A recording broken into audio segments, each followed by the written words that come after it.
अस्सलाम वालेकुम। tutoria.pk पर खुश आमदीद। मेरा नाम फरहान अली है और मैं उर्दू का ऑन स्क्रीन इंस्ट्रक्टर हूँ।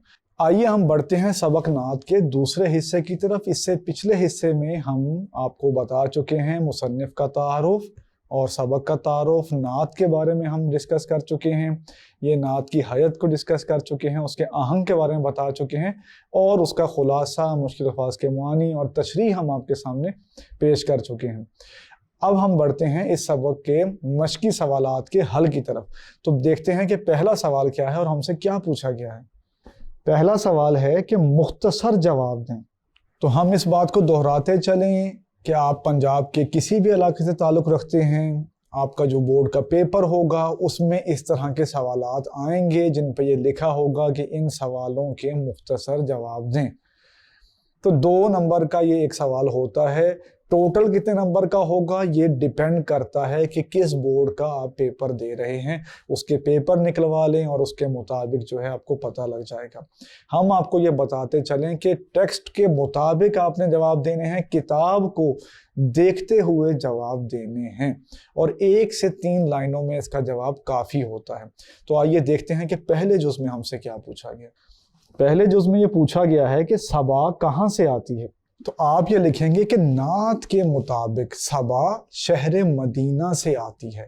तो हर जवाब के शुरू में आपने ऐड कर देने हैं ये लफ्ज़ नात के मुताबिक, जैसा कि पिछले सबक में हुआ था कि आपने लिखा था हम्द के मुताबिक। नात के मुताबिक ये लफ्ज़ मैं क्यों कह रहा हूँ कि आप लिखें, कि जब ये आप लफ्ज़ लिखेंगे और अगर इस सबक में से कोई सवाल आता है और उस पर ये नहीं भी लिखा होता कि बहवाले नात, तो पेपर चेकर को ये पता चल जाएगा कि बच्चे को अच्छी तरह पता है कि ये किस सबक से आया है। तो आप ये लफ्ज़ लिख देंगे नात के मुताबिक। आइए बढ़ते हैं दूसरे जुज़ की तरफ जो बे के नाम से आपकी किताब में मौजूद है। इसमें पूछा गया है कि फूलों में किसकी खुशबू है। तो यहाँ हम आपको एक दिलचस्प बात की तरफ तवज्जो दिलाते चलें कि नात में ये नहीं बताया गया कि फूलों में किसकी खुशबू है। हमें ये नहीं पता कि जिन्होंने ये किताब तरतीब दी है उन्होंने ये सवाल क्यों दिया है, क्योंकि अगर आप पहला शेर जहन में लेकर आए कि सबा बेशक आती मदीने से तू है, कि तुझ में मदीने के फूलों की बू है। अगर सवाल ये होता कि सबा में किसकी खुशबू है तो उसका जवाब ये बनता कि सबा में मदीने के फूलों की खुशबू है। लेकिन जब हिस्सा नज़म की तरफ आप आते हैं या हिस्सा गज़ल की तरफ आते हैं तो अक्सर क्लासों में हमने ये देखा है कि ऐसे सवालात भी दे दिए जाते हैं या यूँ कह लें कि जबरन शामिल कर दिए जाते हैं कि जो उस नज़म में या उस गज़ल में से नहीं बनते।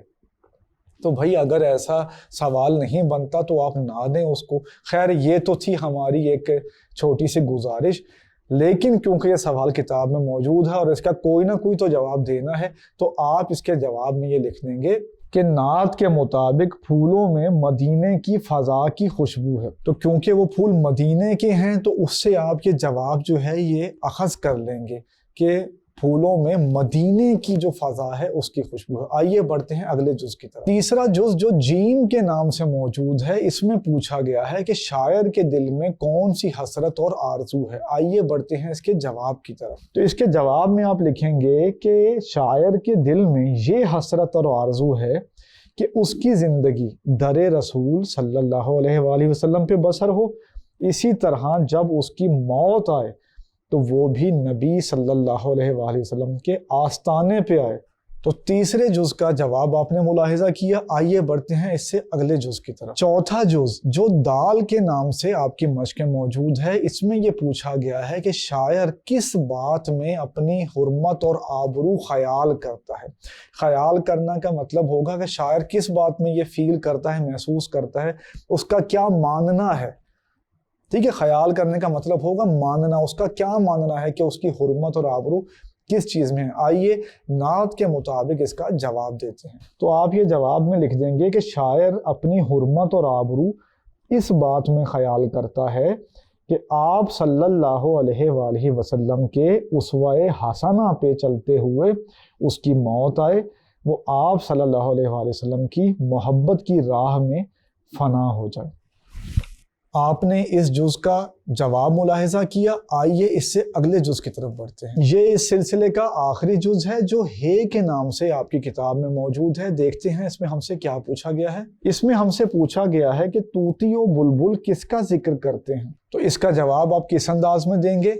आप ये लिखेंगे कि नात के मुताबिक तूती और बुलबुल मोहम्मद सल्लल्लाहु अलैहि वसल्लम का जिक्र अतहर करते हैं। देखें, जब भी हमारे पैगंबर सल्लल्लाहु अलैहि वसल्लम की बात हो तो ऐसे लफ्ज़ इस्तेमाल करने हैं जो शाइस्ता हों, जो मुहज़्ज़ब हों, जो उनकी शान के मुताबिक हों। ठीक है, तो खूबसूरत तरीके से आपने जो है नात की तशरीह भी करनी है और नात के सवालों के जवाबात भी आपने इसी तरीके से देने हैं।